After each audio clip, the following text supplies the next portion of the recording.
अगर तुम मरने के बाद किसी अननोन पावर के साथ जुड़ जाओ, क्या तुम फिर भी इंसान ही रहोगे?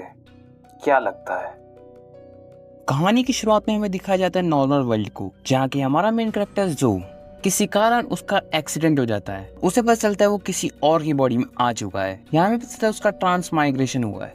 हमारे मेन कैरेक्टर को पता चलता है कि ये दुनिया काफी पीछे है टेक्नोलॉजी के मामले में, और इस दुनिया में मैजिक एग्जिस्ट करता था। और इस दुनिया में जिनके पास सुपर नेचुरल पावर्स होती थी उन्हें बियॉन्डर्स कहा जाता था। बियॉन्डर बनने का सफर आसान नहीं होता। बियॉन्डर्स बनने के लिए उन्हें पहले पोशन पीना पड़ता है। पोशन पीने के बाद उनके पास 22 रास्ते खुलते हैं और उनके पास चॉइस होती है कि कौन से पाथ पे वो लोग चलेंगे। हर पाथ पर एक अलग ही पावर्स हैं, उसकी मुश्किलें भी अलग हैं। हर पाथ पे 9 लेवल्स हैं, जिसे सीक्वेंस भी कहा जाता है। जितना सीक्वेंस नंबर कम उतनी पावर ज़्यादा, और ये सीक्वेंस नंबर इतने कम हो सकते हैं कि इनकी पावर गॉड लेवल भी हो सकती है। कहानी की शुरुआत में हमें मेन कैरेक्टर को दिखाया जाता है जो कि एक्सीडेंट के कारण मर चुका था, और जैसे ही उसकी आंख खुलती है वो देखता है वो किसी और की बॉडी में है, और उस बंदे का नाम था क्लीन मोराइटी। यहाँ हम देखते हैं उसके सर के ऊपर चोट लगी थी और उसके बेंच के ऊपर एक रिवॉल्वर और एक बुक रखी हुई थी। सब कुछ देखने के बाद जो को पता चल गया था यहाँ गन चली है। सीन शिफ्ट होता है दूसरी तरफ, जहाँ के हम देखते हैं 2 और बॉडीज मर चुकी थी। एक का नाम था वेल्च और दूसरे का नाम था नाया। सेम बिल्कुल क्लाइंट की तरह ही इन लोगों ने अपनी जान दे दी थी। हमें यहाँ पता चलता है कि क्लाइंट के ही क्लासमेट्स थे। यहाँ हम देखते हैं कि जो क्लेन के बारे में रिसर्च कर रहा होता है। जो को पता चलता है कि क्लेन की फैमिली में बस उसकी बहन ही बची है जो कि उसके साथ रहती है। क्लेन आवा देश के टिंगन शहर में रहता है। इसने हाल ही में ग्रेजुएशन पूरी की है। और यहाँ हम देखते हैं उसके डेस्क के ऊपर एक नोटबुक रखी हुई थी जिसके अंदर काफी कुछ लिखा हुआ था, जैसे कि 29 मई को वेल्च उससे मिलने आया था। वो उसे बताना चाहता था कि उसके पास एक पुरानी डायरी है और इस बुक का राइटर एंटीगोनस फैमिली का ही कोई मेंबर था। ऐसे ही पढ़ते पढ़ते वो लास्ट पेज तक पहुंच जाता है और लास्ट पेज पे लिखा था सब मर जाएंगे, यहाँ तक कि मैं भी। और उसी वक्त क्लेन की बहन वहाँ आ जाती है और जो सारे खून खराबे के सबूत मिटा रहा होता है। और इसकी बहन का नाम था मेलिसा। और कुछ देर बाद उसकी बहन वहाँ से चली जाती है। जो सोच रहा होता है कि वो यहाँ कैसे आ गया। जो सोच रहा होता है वो तो अपना काम कर रहा था, अपनी फैमिली के साथ डिनर कर रहा था, लेकिन उसे याद आता है उसने डिनर करने के बाद एक लक रिचुअल भी किया था। यहाँ हम देखते हैं मेलिसा वापस आ जाती है। मैं कोशिश करूंगी तुम्हारा फेवरेट खाना बनाने की। मुझे पता है तुम कितनी ज्यादा मेहनत कर रहे हो जॉब ढूंढने के लिए। रो को पता चल गया था कि अगर वो वापस रिचुअल करेगा वो अपनी वापस दुनिया में जा सकता है, और वो चला जाता है रिचुअल को परफॉर्म करने के लिए। लेकिन उसके पहले उसे कुछ सामान चाहिए होगा। चला जाता है मार्केट में ब्रेड लाने के लिए। कुछ देर चलने के बाद क्लेन काफी सारे लोगों को देखता है कि वो लोग ट्रम्प कार्ड खेल रहे होते हैं, लेकिन ये गेम तो नई गेम थी। यहाँ में पता चलता है करीब 100 साल पहले रोसेल गुस्ताफे नाम का एक राजा था जिसने ये गेम शुरू की थी। क्लेन को भी समझ आ जाता है कि राजा का भी ट्रांस माइग्रेशन हुआ है, और उसी वक्त क्लेन के पास एक जोकर आता है जो कि अपने सर्कस में आने का इनविटेशन दे रहा था। क्लेन को एहसास होता है कि उसका कोई पीछा कर रहा है। तुरंत क्लेन वहाँ से गायब हो जाता है और उस इंसान से बचते बचते वो किसी टेंट पे घुस जाता है। और यहाँ हम देखते हैं क्लेन जिस टेंट में घुसा था, टैरो कार्ड बताने वाली एक लेडी थी जो कि पत्ते देख के भविष्य बताती है। वो लेडी क्लेन का भविष्य बताती है बिल्कुल फ्री में, क्योंकि वो उनका पहला कस्टमर था। लेडी क्लेन से बोलती है, तुम्हें क्या जानना है? तो क्लेन बताता है पास्ट, फ्यूचर, प्रेजेंट तीनों। उसके सामने वो लेडी 3 कार्ड रख देती है। बताओ तुम्हें क्या देखना है? क्लेन बोलता है मुझे अपना पहले प्रेजेंट देखना है। और जैसे ही वो कार्ड टर्न करती है तो उस पर लिखा था द फूल। और कुछ देर बाद क्लाइन वहां से चला जाता है। क्लेन मार्केट से जो सामान लाया था वो अपने घर के चारों कोने में लगा देता है और वापस से वो रिचुअल परफॉर्म करता है। और अचानक ही क्लेन एक अलग से डायमेंशन में पहुंच जाता है और चारों तरफ बस ग्रे फॉग ही दिख रही थी। और यहाँ पे क्लेन के आसपास कुछ स्टार्स उड़ रहे थे।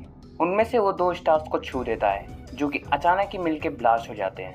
अगले सीन में हमें ऑड्री नाम की एक लड़की को दिखाया जाता है। अगले सीन में हमें एक ऑल्गर नाम के आदमी को दिखाया जाता है। ये दोनों के दोनों बिना मर्जी के इस ग्रे फॉग में आ जाते हैं। और यहाँ हम देखते हैं ये तीनों के तीनों आमने सामने खड़े थे। यहाँ हम देखते हैं इन दोनों को क्लेन काफी ज्यादा ऊपर दिख रहा था, जैसे कि गॉड खड़ा हो इनके सामने। ये तीनों के तीनों एक दूसरे को पूरी तरीके से देख नहीं पा रहे थे। और यहाँ हम देखते हैं वो लड़की पूछती है कि आप हो यहाँ के मास्टर। क्लेन सोचता है कि अगर मैं मास्टर हूँ तो मेरा महल कहाँ है। यहाँ हम देखते हैं छोटा सा कासर वहाँ रेडी हो जाता है। और यहाँ क्लेन समझ जाता है कि वो इस वर्ल्ड में कुछ भी कर सकता है। और अचानक ही वो देखते हैं वो एक थ्रोन बना लेता है और एक बड़ी सी टेबल बना देता है। तभी वो लोग पूछते हैं आपका नाम क्या है? तुम लोग मेरे को आज से बुलाओगे द फूल। और ये वही नाम है जो उसके टैरो कार्ड में आया था। लगे यहाँ तो लड़की पूछ ही लेती है हम यहाँ से वापस जा सकते हैं? मैं तुम्हें तुम्हारे वर्ल्ड में पहुंचा सकता हूँ। लगे यहाँ तो वो ये भी पूछ लेती है कि मास्टर बियॉन्डर्स बनते कैसे हैं? और इस सवाल का तो आंसर क्लेन के पास भी नहीं था, क्योंकि उसे बियॉन्डर्स के बारे में कुछ भी नहीं पता था। तो तुम्हारे क्वेश्चन का आंसर ये सामने वाला बंदा देगा। बियॉन्डर बनने के लिए तुम्हें पहला स्टेप करना पड़ेगा, किसी चर्च को ज्वाइन करना पड़ेगा। बियॉन्डर्स का पाथ आसान नहीं होगा, इसमें काफी सारी दिक्कतें आएंगी। बियॉन्डर्स बुराई को हराते हैं। वो लड़की वापस पूछती है कि कोई और रास्ता है,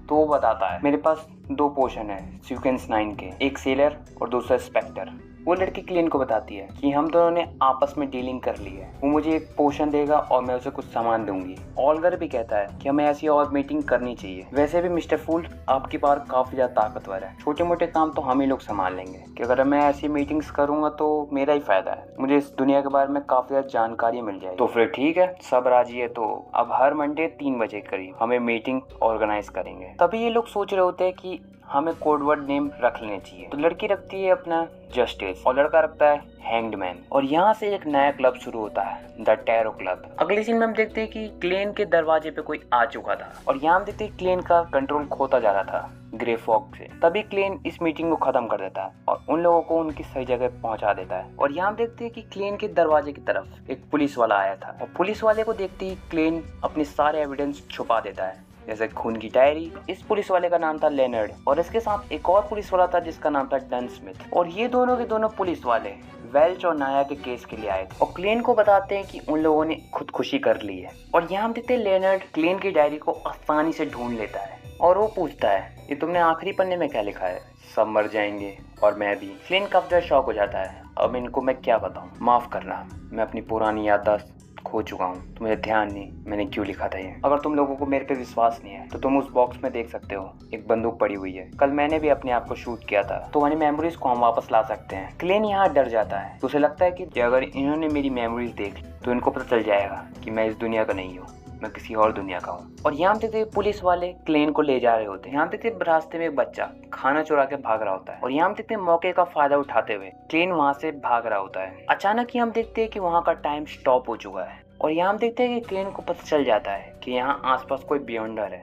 यहाँ हम देखते क्लेन एक गाड़ी में बैठ जाता है। काफी देर चलने के बाद वो अपने पीछे देखता है कि उसका पीछा कोई नहीं कर रहा था और जैसे ही वो उतरने की कोशिश करता है वो गाड़ी वाला रुक तक नहीं रहा था और ये गाड़ी का ड्राइवर और कोई नहीं डन था, जो कि वो पुलिस वाला था। अचानक ही क्लेन की आंख खुलती है और क्लेन देखता है कि वो अपने रूम में था और वापस से क्लेन के दरवाजे की तरफ डन स्मिथ था, जो कि एक बियॉन्डर है। वैसे तुम्हें पता है रात में हमारी पावर्स बढ़ जाती है। क्लेन बोलता है क्या हमारी? और अचानक ही डन क्लेन को बाहर ले जाता है और पीछे से क्लेन की तरफ एक लड़की आती है। वो लड़की क्लेन की मेमोरीज के अंदर झांकना शुरू कर देती है, क्योंकि वो भी एक बियॉन्डर है। क्लेन अपने ह्यूमन पेरेंट्स को देख पा रहा था, लेकिन वो बियॉन्डर लड़की उन लोगों को देख तक नहीं पा रही थी। शायद वो ग्रे फॉग के कारण है। ग्रे फॉग क्लेन की मेमोरीज को बचा रहा है। चलो मुद्दे की बात करते हैं। वो एंटीगोनस की डायरी कहाँ है? मुझे नहीं पता कहाँ है वो डायरी। उस दिन 27 जुलाई को वेंच और नाया के घर में क्या हुआ था? मुझे नहीं पता। जब वो लोग मरे थे तब तुम क्या कर रहे थे? मैंने उस दिन अपने आप को मार ही दिया था। वो लड़की डन को बताती है कि लड़का कुछ नहीं जानता। वैसे तुम्हें मैं बता दूं, वो डायरी खो चुकी है। तुम पे अभी भी खतरा मंडरा रहा है, संभल के रहना। इस बार तो हमने तुम्हें बचा लिया, लेकिन हर बार हम तुम्हें नहीं बचा पाएंगे। इससे बढ़िया तुम हमारे साथ जुड़ जाओ। यहाँ हम देते स्मिथ क्लेन को एक एडवाइस देता है, अबे बेटा एंटीगोनस फैमिली की जो डायरी है वो तो खो चुकी है, वो तो हम ढूंढ लेंगे, लेकिन खतरा तो तुम पर अभी भी है। इससे बढ़िया तुम हमारे साथ जुड़ जाओ। क्या ख्याल है एक बियॉन्डर बनने का? अगर तुम कुछ सोचो तो उस एड्रेस पे जरूर आ जाना। अगली सीन में हम देखते हैं कि क्लेन उस एड्रेस की तरफ चला जाता है। यहाँ हम देखते हैं क्लेन जिस जगह आया था वो जगह एक क्लब थी। यहाँ हम देखते हैं एक बार्बर से क्लेन बात कर रहा होता है। क्लेन मिलते ही कहता है कि मुझे डन स्मिथ ने भेजा है। तुरंत ही वो बार्बर उसे सही जगह ले जाता है। कुछ देर चलने के बाद वो एक ऑफिस में आ जाता है, जो कि नाइट हॉक का ऑफिस था। और यहाँ देखते एक रोजन नाम की वहाँ एक एम्प्लॉय थी। यहाँ हम देखते वो लड़की उसे डन स्मिथ के पास ले जा रही होती है। रास्ते में चलते वक्त क्लेन को काफी सारे बियॉन्डर्स मिलते हैं। यहाँ हम देखते क्लेन डन स्मिथ के रूम के पास आ जाता है, लेकिन वहाँ वो लड़की नहीं थी, क्योंकि वो डन स्मिथ से डरती थी। और यहाँ हम देखते हैं डन स्मिथ के रूम में क्लेन आ जाता है। यहाँ पे क्लेन के आते ही डन स्मिथ क्लेन का एक सिग्नेचर ले लेता है और ये पेपर्स और कोई नहीं स्पेशल ऑपरेशन डिपार्टमेंट के थे। ये आवा देश के पुलिस होते हैं, church of the Evernight goddess के लिए हम काम करते हैं। हमारा काम काफी ज्यादा सिंपल है। अगर सुपरनेचुरल पावर अगर किसी केस में इंक्लूड हो जाती है तो उन केस को हम हैंडल करते हैं और इसी काम को नाइट हॉक कहते हैं। वेल तुम्हें मैं बता दूं क्लेन, तुम भी आज से एक नाइट हॉक हो। तो क्लेन बोलता है तो आज से आप मेरे मास्टर हुए। यहाँ देते हैं डन। क्लेन को एक रूम में ले आता है जाके काफी सारे लोगों का नाम लिखा हुआ था जो कि मर चुके हैं। अब ये वो लोग हैं जो भी नाइट हॉक में काम करते थे, उनके पावर्स पे उनका कंट्रोल नहीं था जिनके कारण वो मारे गए। वेल क्लेन, चलो तुमसे एक सवाल पूछता हूँ, मिथ ऑफ क्रिएशन के बारे में तुम्हें कितना पता है? वेल थोड़ा सोचना पड़ेगा। पहले क्रिएटर ने जन्म लिया था, फिर उन्होंने रोशनी की किरण बनाई थी जिनको 2 हिस्सों में बांटा था। पहली आंख तो सन बनी थी और दूसरी आंख क्रिंसम ऑफ मून, और उनकी बाकी शरीर के अंग से धरती और तारे बने थे। इंसान पोशन बनाते हैं पावर्स के लिए। इन पोशंस को पीकर हमारे पास काफी सारे पाथ आते हैं, और ये पाथ की बात तो उस ग्रे फॉग के बंदे ने भी बताई थी। स्मिथ बताता है हमारे पास कुल 4 पाथ के पोशंस हैं जो कि सीक्वेंस 9 के हैं। पहले पाथ का नाम है स्लीपनेस, जिसे डार्कनेस ऑफ पाथ भी कहा जाता है। दूसरा द कॉर्प्स कलेक्टर, जिसे डेथ पाथ भी कहा जाता है। तीसरा मिस्ट्री प्रायर, जिसे हर्मिट पाथ भी कहा जाता है। और लास्ट सीयर, जो कि फुल पाथ का वे है। मैं जानता हूँ तुम्हारे पास काफी ज्यादा क्वेश्चन आ रहे होंगे। तुम्हारी कंफ्यूजन को दूर करने के लिए मैं तुम्हें एक इंसान के पास ले जाता हूँ। तुम उससे मिलो, फिर तुम समझ जाओगे तुम्हें किस बात पे जाना चाहिए। यहाँ देखते चलते चलते क्लेन सोच रहा होता है इस शुरुआत के 2 चुनने का कोई फायदा नहीं है, क्योंकि मुझे बस इस दुनिया के बारे में इंफॉर्मेशन जाननी थी। यहाँ तक चलते चलते वो एक रूम के पास आ जाता है जो कि एक एल्केनेन रूम था, जहाँ उसकी मुलाकात एक ओल्ड नील से होती है जो कि एक बियॉन्डर है। वेल तुम्हें पता है बच्चे, मेरे पास किंग ऑफ रोजेल की एक डायरी पड़ी है। वैसे उनकी लैंग्वेज मेरे को समझ तो आ नहीं रही है, तुम देख के बताओ तुम्हें कुछ समझ आ रहा है? और वो वर्ड्स क्लेन को आराम से समझ आ रहे थे क्योंकि वो वर्ड्स चाइनीज में लिखे हुए थे। इससे ये चीज तो पता चल जाती है कि रोजेल क्लेन की तरह ही आया वो इंसान था जो कि चाइना का था। यहाँ हम देखते उस पेज पे रोजेल की लाइफस्टाइल लिखी हुई थी, लेकिन उसके साथ साथ उसने कुछ पोशंस के बारे में भी लिखा था। अगर पोशंस की पावर यूज करनी है तो पोशंस की तरह ही हरकतें करो। यहाँ देखते रोजेल भी काफी ज्यादा कंफ्यूज हो गया था कि उसे किस पाथवे पे जाना चाहिए। उसने भी गलती से कोई गलत पाथवे चुन लिया था। इससे बढ़िया मुझे सीड पे जाना चाहिए था, जो कि काफी बढ़िया है। यहाँ देखते ओल्ड नील से पूछता है, और बच्चे कहाँ खो गया था तू? मैं कोशिश कर रहा था इसे पढ़ लूं। क्या बच्चे, जवानी में इतना मजाक शोभा नहीं देता।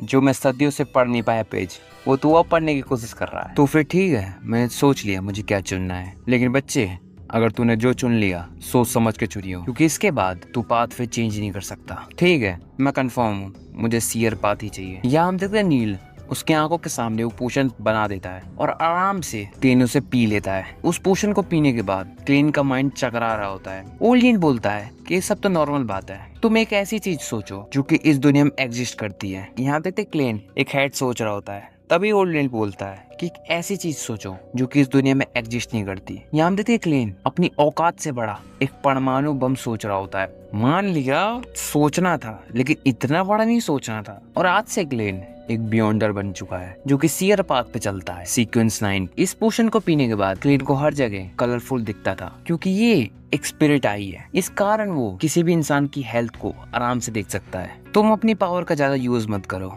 तुम स्पिरिट आई के अलावा भी काफी सारी पावर्स यूज कर सकते हो। वेल आज की क्लास यहीं खत्म करते हैं। यहाँ देखते हैं वो क्लेन को डीमन हंटिंग बुलेट्स भी देता है। यहाँ देखते हैं क्लेन डन से बात कर रहा होता है। डन उसे बताता है कि बियॉन्डर्स की लाइफ काफी आसान नहीं होती जो तुम सोच रहे हो। तुम्हें हर हफ्ते के 3 पाउंड मिलेंगे। यहाँ हम देखते हैं क्लेन के घर की स्थिति इतनी अच्छी नहीं है। घर का जितना भी इनकम है सब उसका भाई हैंडल करता है, जिसका नाम है बेंसन। और यहाँ देखते हैं डन स्मिथ क्लेन को 1 महीने का एडवांस भी दे देता है, जो कि 12 पाउंड था। चलो तुम्हारा पहला काम, एक छड़ी खरीदो और वेल्च के घर के सामने चौकीदारी करो, शायद कोई हिंट मिल जाए उस डायरी के बारे में।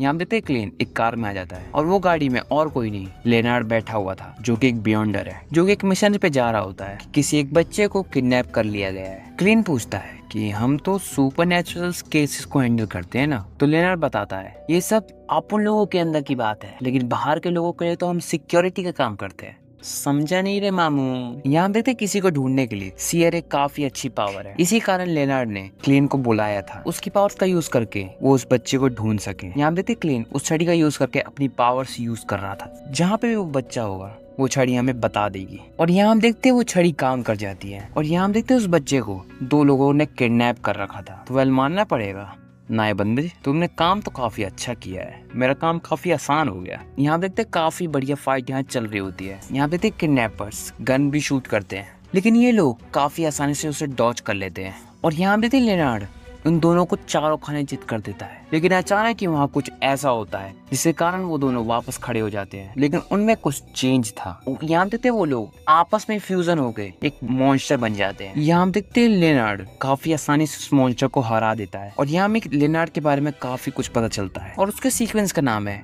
मिडनाइट पोइट, जो कि सीक्वेंस 8 का बियॉन्डर है, जिसका मतलब है किसी को सुला देना हमेशा के लिए। यहाँ हम देखते क्लेन इस घर को बड़े ध्यान से देख रहा होता है। ये जगह कहीं देखी देखी सी लग रही है, क्या मैं यहाँ आया हूँ? और यहाँ देखते वो बच्चा अपनी सही जगह पहुँच जाता है। वेल क्लेन, तुम्हें मैं बता दूं, ये मॉन्स्टर इसलिए बने थे क्योंकि इन लोगों ने पोशंस पिए थे। कोई भी नॉर्मल बंदा बियॉन्डर नहीं बन सकता। वेल मानना पड़ेगा, आज तुमने काम काफी अच्छा किया, मैं काफी इम्प्रेस हुआ तुमसे। यहाँ देखते लेनार्ड किसी से पूछता है ये कैसा लगा तुम्हें, तो वहाँ से आवाज आती है उतना भी अच्छा नहीं लगा।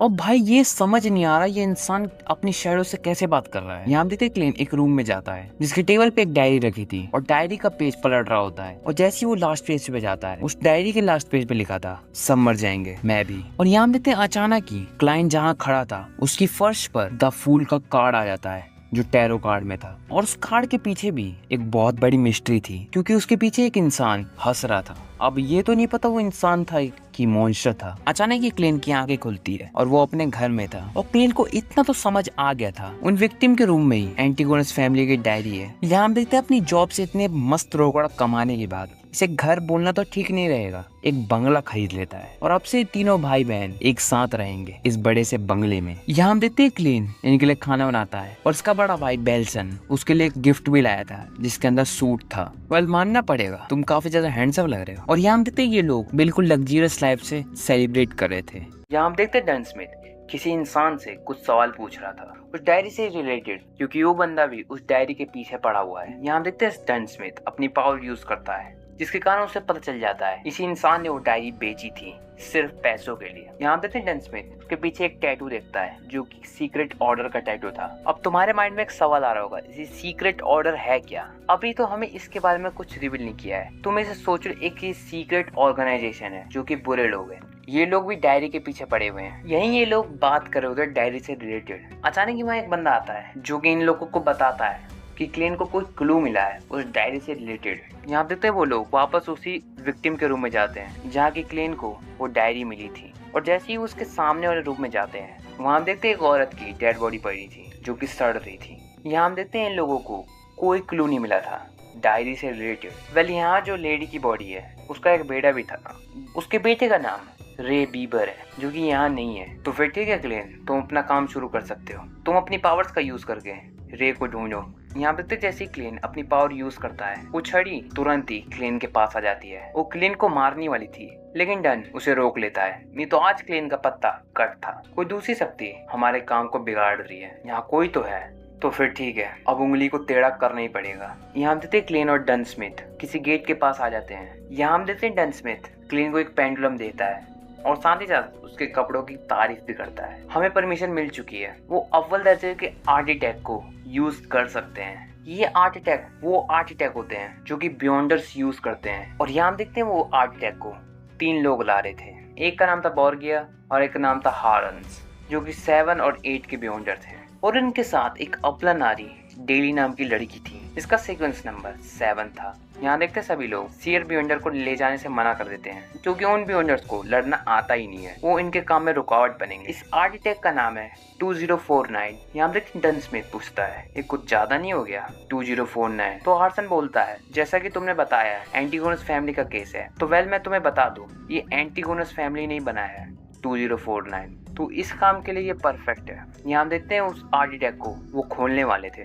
तभी हार्सन इन लोगों को चेतावनी देता है अपने एक हाथ उठाकर बार बार अप डाउन करो, अपना एक हाथ बार बार हिलाते रहो, कुछ भी हो जाए रुकना मत। क्लाइंट सोच रहा होता है ये मजाक चल रहा है, इतनी सीरियस बात में भी ये लोग मजाक कर रहे हैं। यहाँ देखते सभी लोग उस डांस को कर रहे होते हैं और साथ ही में क्लीन भी कर रहा होता है। यहाँ देखते हैं वो आर्ट अटैक खुल जाता है, जिसके अंदर से एक जोकर की पपेट निकलती है और अचानक ही वो पपेट क्लेन पे हमला कर देता है, जिसके कारण क्लेन की पूरी बॉडी पैरालाइज हो जाती है। क्लेन को ऐसा फील हो रहा था कि वो डॉल बन चुका है और अचानक ही लेनार्ड उसे बचा लेता है पीछे से धक्का मारकर। ये डॉल की यही खासियत है, वो किसी को भी पपेट बना सकता है, बस अपने रेंज में। बस 5 मीटर है, 5 मीटर में कोई भी बंदा होगा ये उसे पपेट बना देगा अगर वो मूवमेंट ना करे तो। यहाँ हमें ये चीज तो पता चल जाती है कि ये लोग इतना तगड़ा एक्सरसाइज क्यों कर रहे हैं कि अगर ये डॉल किसी को पपेट बना दे तो पीछे वाला उसे बचा सके धक्का मारकर, लेकिन इतना भी धक्का नहीं कि वो इंसान गिर ही जाए। यहाँ देते ये लोग रे वीवर का क्लॉथ उस डॉल के सामने पटक देते हैं, जिसके कारण वो डॉल काफी ज्यादा गुस्सा हो जाता है। इतना तो पता चल जाता है कि एंटीगोनस फैमिली का मेंबर तो है वो।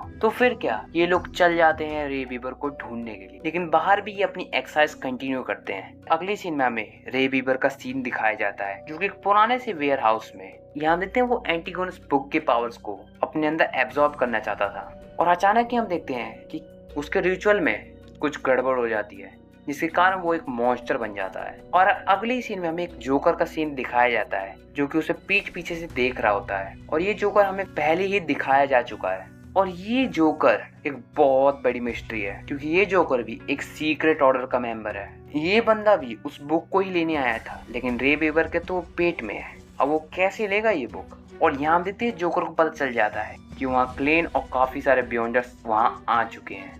यहाँ देखते हैं इन लोगों के सामने एक बड़ा सा मॉन्स्टर आता है और ये मॉन्स्टर और कोई नहीं रे वीवर ही था। और ये सभी बियॉन्डर्स उस मॉन्स्टर से लड़ना शुरू कर देते हैं, बस क्लेन को छोड़कर, क्योंकि उसे लड़ना नहीं आता था। और डेडी अपनी पावर्स का यूज करके उसके वीक पॉइंट्स ढूंढ रही थी, लेकिन उसको वीक पॉइंट्स ढूंढने के लिए कम से कम उसे 3 सेकंड का टाइम चाहिए होगा। यहाँ पे डन स्मिथ उस मॉन्स्टर को पकड़ रहा होता है और अचानक ही क्लेन को वो एंटीगोनस फैमिली की बुक दिखनी शुरू हो जाती है, जो कि रे वीवर के पेट में थी। और यहाँ देखते हैं मॉन्स्टर के पेट के अंदर से बहुत सारे स्पाइक्स निकलते हैं, जिसके कारण सारे बियॉन्डर्स जख्मी हो जाते हैं, जिसके कारण वो मॉन्स्टर इनके हाथ से छूट रहा था। तो यहाँ देखते हैं मजबूरन क्लेन को भी इस बैटलफील्ड में उतरना पड़ता है।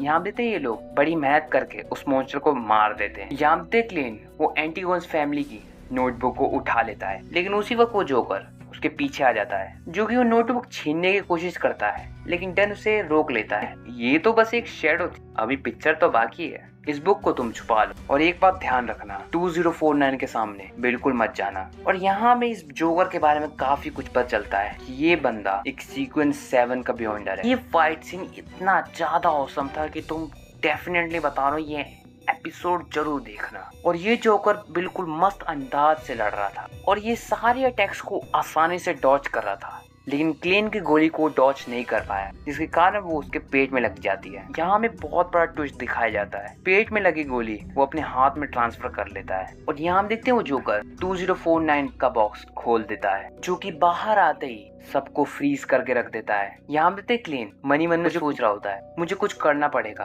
अचानक ही क्लेन अपने ग्रे फॉग में आ जाता है, जिसके कारण वो हिल पा रहा था। और यहाँ हम देखते हैं क्लेन वापस आ जाता है और ऐसा बिहेव करता है कि वो एक पपेट बन चुका है। यहाँ हम देखते हैं वो जोकर क्लेन के सामने एक डील रखता है, मैं तुम्हें छोड़ दूंगा, बस मुझे वो डायरी दे दो। यहाँ हम देखते सभी इंसान बेहोश हो गए थे, बस लेनार्ड और क्लेन को छोड़कर। लेनार्ड अपनी शैडो के कारण बच गया था। और यहाँ हमें एक जोकर के बारे में एक बहुत बड़ी मिस्ट्री पता चलती है कि ये जोकर एक सीयर पाथ का बियॉन्डर है, जो कि सीक्वेंस 7 पे है।